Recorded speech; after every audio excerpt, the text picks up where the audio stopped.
네, 간밤 마감한 뉴욕 마감 상황 자세하게 살펴보겠습니다. 뉴욕 3대 지수는 재차 반락하면서 낙폭 2%에서 3%까지 큰 폭으로 조정받는 모습을 보였습니다. 특히 S&P 500 지수는 3개월 만에 심리적 지지선인 1900선을 밑돌며 마감이 됐는데요. 마감가 먼저 확인해 보도록 하겠습니다. 다우존스 지수가 2.21% 밀리면서 16,150포인트 선까지 내려앉았습니다. S&P 500 지수 말씀드린 대로 2.5%의 하락, 1,889포인트 선으로 거래 마쳤고요. 나스닥 지수 역시 4,500선까지 밀려 내려왔습니다. 3대 지수 가운데 다우존스 지수부터 하루 동안의 양상 확인해 보도록 하겠습니다. 장 초반에는 그나마 강보합권으로 소폭 상승하며 출발을 했습니다. 하지만 이날 패턴 눈에 보시다시피 전강 후약의 패턴으로 저점을 꾸준히 낮추면서 오후장에서 상당히 부진한 양상을 보였습니다. 어제 중국 수출 지표를 봤을 때는 그나마 안도감을 불어 넣어줬습니다. 수출 지표가 오랜만에 좀 예상 밖으로 긍정적인 모습을 보여줬는데요. 위안화 약세에 힘입으면서 감소할 것이라는 전망을 뒤엎고 증가세로 돌아섰다는 점 긍정적으로 볼 수가 있겠습니다. 국제 유가 역시 장 초반에는 중국발 이 같은 호재의 영향을 받으면서 상승 출발하는 모습도 어느 정도 뉴욕 증시에 긍정적인 영향을 불어 넣어줬는데요. 하지만 중국발 호재에도 불구하고 중국 증시가 재차 2% 넘게 밀리면서 거래 마감지었다는 점 글로벌 증시 전반적인 투자 심리를 어둡게 했습니다. 아울러서 상품 시장도 장 후반 들어서는 재차 낙폭을 키우는 모습이었는데요. 미국의 휘발유 재고가 급격하게 늘어났다는 점이 유가의 상승폭을 일제히 반납시키는 요인으로 작용했습니다. 게다가 내일부터는 이제 금융주 그리고 인텔을 포함해서 이번 주 본격적인 어닝 시즌 개막이 됩니다. 관련주들 IT와 금융섹터 그리고 소매 판매 관련 종목들까지 강달러의 영향을 받는다는 우려감 나오고 있는데요. 실적 시즌에 대한 두려움도 반영이 되면서 일제히 낙폭을 기록했습니다. 저점 부근 16,151포인트 선 종가 마감 짓고 있습니다. S&P 500 지수로 넘어가 보실까요? 이날 대형 섹터 전반적으로 모두 하락하며 거래를 마감지었습니다. 게다가 업종 하락률도 상당히 큰 폭으로 좀 집계가 되는 모습이었는데요. 특히 소매 판매 관련 섹터들 그리고 바이오 헬스케어 섹터는 2%에서 3%까지 업종 하락률을 기록하기도 했습니다. S&P 500 지수 이날 하락으로 인해서 1,890선까지 내주는 모습을 나타내기도 했었습니다. S&P 500 지수는 지난 9월 29일 이후 처음으로 이 심리적 지지선인 1,900선을 밑돌면서 거래를 마감 짓는 모습입니다. 실적 시즌에 대한 두려움 그리고 유가의 추가 하락이 원인으로 집계가 되고 있고요. 종가상으로는 그래도 1,890선은 지지하며 마무리를 짓고 있는 모습입니다. 나스닥 지수로 넘어가 보겠습니다. 이날 3대 지수 가운데 가장 낙폭이 좀 컸습니다. 바이오주의 급락, 바이오테크 인덱스가 이날 5% 넘게 밀리면서 상당한 부담으로 안겨주는 모습이었고요. 게다가 바이오주는 꾸준히 밀렸지만 그동안 하단을 지지했던 것이 바로 전통 IT 섹터였는데요. 이날 애플을 포함해서 전통 IT 섹터까지 일제히 무너지는 모습을 보였습니다. 지수의 낙폭 상대적으로 더 크게 느껴지는 하루였고요. 아울러서 이날 인터넷 관련 섹터죠. 아마존과 넷플릭스도 일제히 좀 밀리는 양상이었습니다. 는데요. 이에 따라 나스닥 지수는 3.41% 밀리면서 4,526포인트 선으로 마감 짓고 있습니다.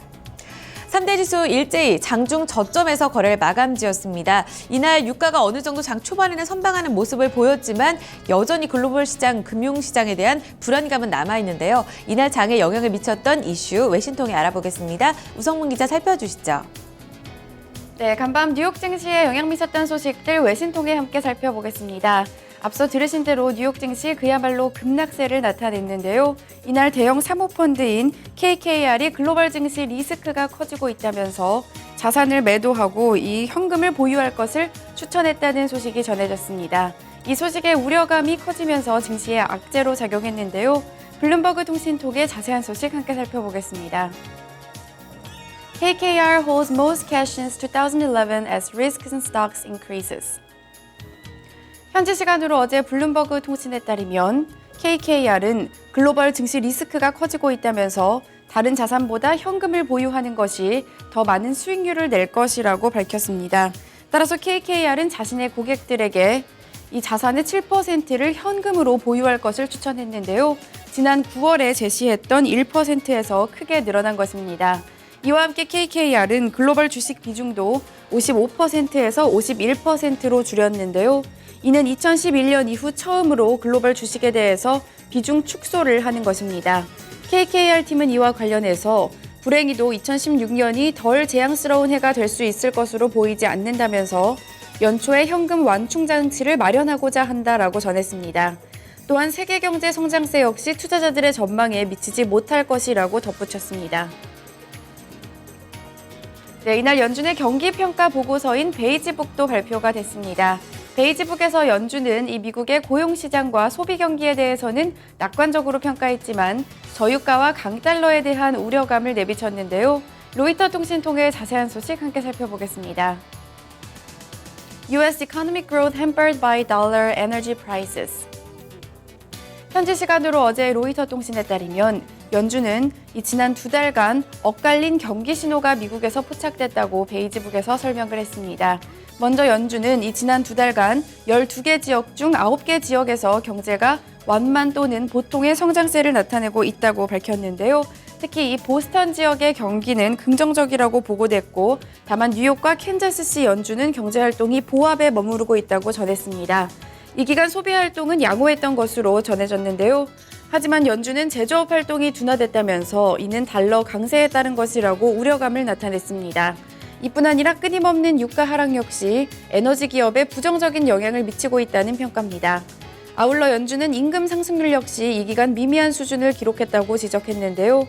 이번에 발간된 베이지북은 오는 26일과 27일에 열리는 FOMC 회의의 자료로 이용될 예정입니다.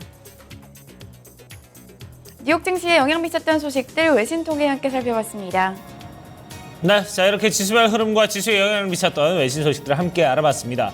그럼 지수 내 구성 종목들 개별 종목 마감 상황은 어떻게 마감이 됐는지 전체적인 종목 마감 상황 살펴보도록 하고요. 또 종목에 영향을 미쳤던 외신 소식들 함께 또 체크를 해보도록 하겠습니다. 시황센터 계속해서 연결합니다. 어이지 앵커 우성 기자 전해주시죠. 네, 종목별 움직임 보겠습니다. 하루 만에 분위기가 좀 반전됐습니다. 다우존스 지수 구성하고 있는 30개 구성 종목 가운데서 거의 전 종목이죠. 엑송모빌 한 종목을 제외한 전 종목이 모두 하락하며 거래 마쳤습니다. 가장 좋지 못했던 종목은 홈디포였습니다. 큰 폭의 낙폭을 기록하면서 4% 넘게 밀렸고요. 그 밖에 골드만삭스와 JP 모건체이스 등 금융주도 낙폭이 컸고요. 월트 디즈니, 시스코 시스템즈, 인텔과 애플까지 IT 종목들도 일제히 하락했습니다. 에너지 관련 섹터들에 한해서는 저가 매수세가 꾸준히 유입됐는데요. 엑소모빌 한 종목만이 시장 대비 선전했습니다. 네, 하락률 상위 종목 다시금 점검해 보겠습니다. 말씀드린 대로 홈디포 같은 경우에는 4% 넘는 하락을 기록했습니다. 골드만삭스 그룹 같은 경우에도 장 막판에 조금 더 낙폭을 기록하면서 4% 넘게 하락률로 집계가 되고 있는 상황이고요. 이와 함께 이번 주 실적 발표를 앞둔 JP 모건체이스, 인텔은 2% 이상의 하락률을 기록했습니다. 그 밖에도 듀폰과 시스코 시스템즈 3% 이상의 하락이었고요. 보잉과 유나이티드 헬스그룹, 월마트까지 소매 판매 관련 종목들도 일제히 내렸습니다.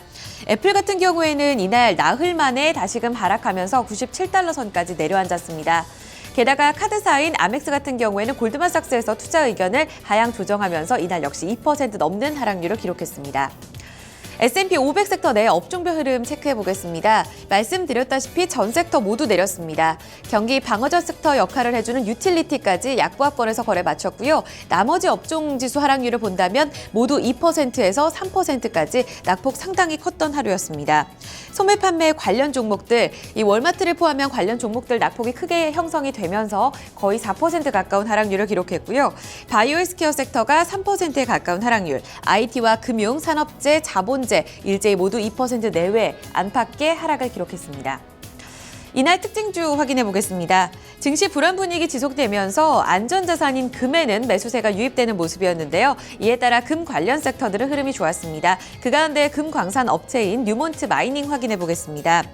이날 중국과 유가, 글로벌 시장 불안감에 따라서 금 가격이 단기적으로 많이 올라왔다는 평가가 나왔는데요. 게다가 앞으로도 위험 자산 회피 심리로 인해서 금에 대한 매수세가 지속되면서 1,100달러 선 돌파할 것이라는 전망 나오고 있습니다. 이날 금 가격은 1,087달러 선에서 마무리가 됐는데요. 이에 따라 뉴몬트 마이닝의 주가는 2.7%가량 거의 고점까지 치솟는 모습 이어졌습니다. 투자 심리 개선되면서 17달러 선에서 마무리가 됐고요. 기금속 관련 종목인 베리골드 역시 1.7% 상승했습니다.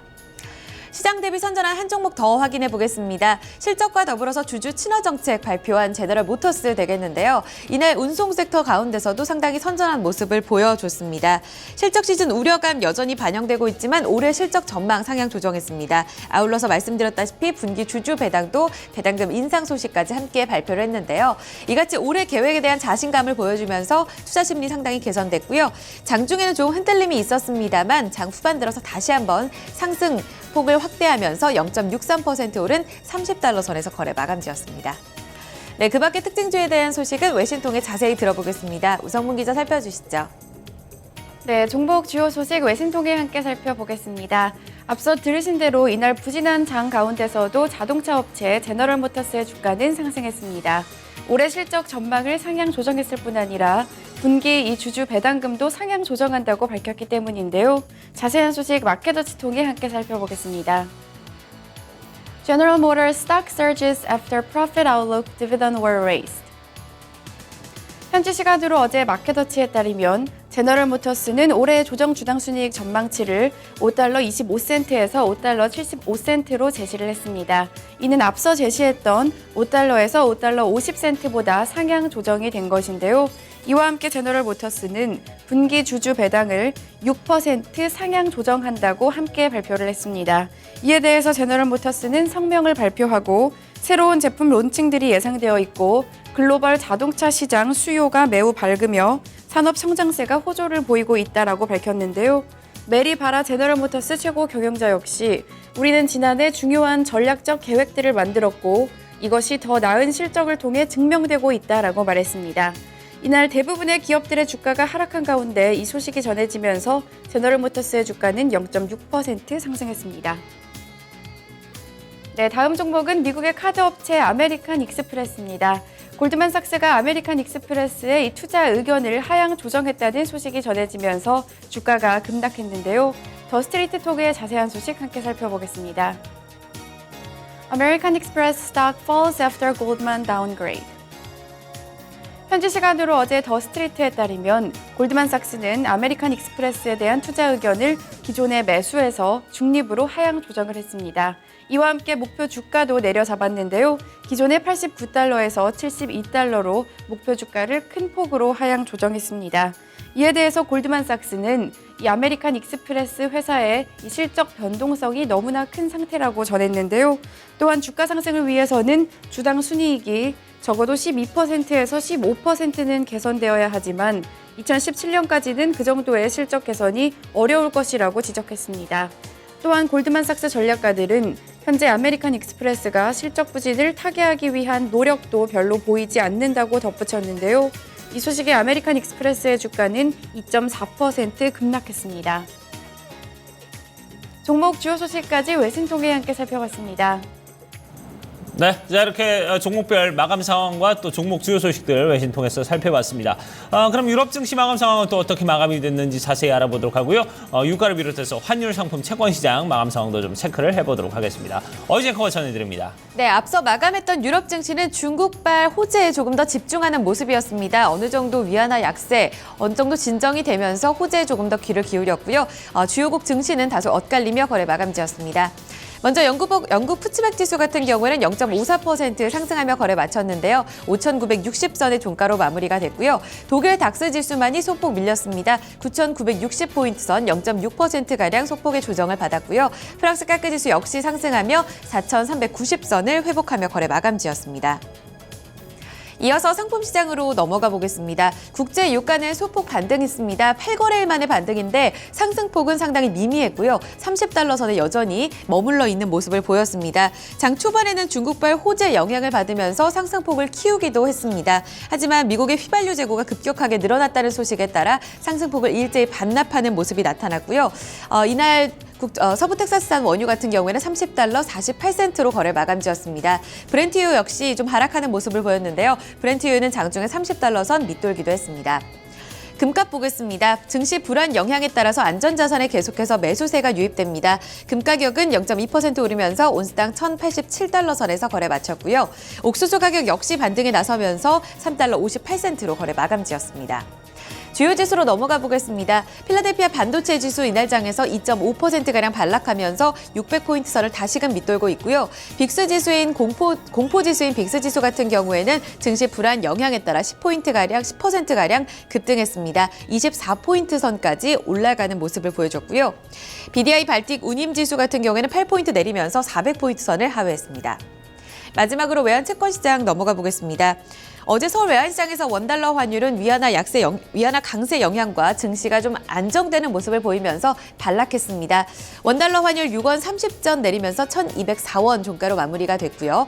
간밤의 달러 흐름은 약세 띄면서 달러 인덱스 98 레벨대 지켜내고 있습니다. 마지막으로 미국채 10년물 금리는 전거래보다 더 하락한 2.06%의 수익률로 마감됐습니다. 지금까지 글로벌 시황센터에서 전해드렸습니다. 네, 자 이렇게 글로벌 마감 상황들 저희가 전체적으로 모두 다 좀 살펴봤습니다. 자, 오늘 날씨도 어제만큼이나 좀 추운 날씨 이어질 것으로 예상이 됩니다. 어제 왔던 눈으로 인해서 아침에 좀 곳곳에 빙판길이 있기 때문에 여러분 출근길 좀 조심을 하셔야 될 것 같습니다. 자, 토마토 이슈 1부 순서 여기서 마무리 짓도록 하고요. 저희 잠시 후에 2부에서 다시 뵙도록 하겠습니다.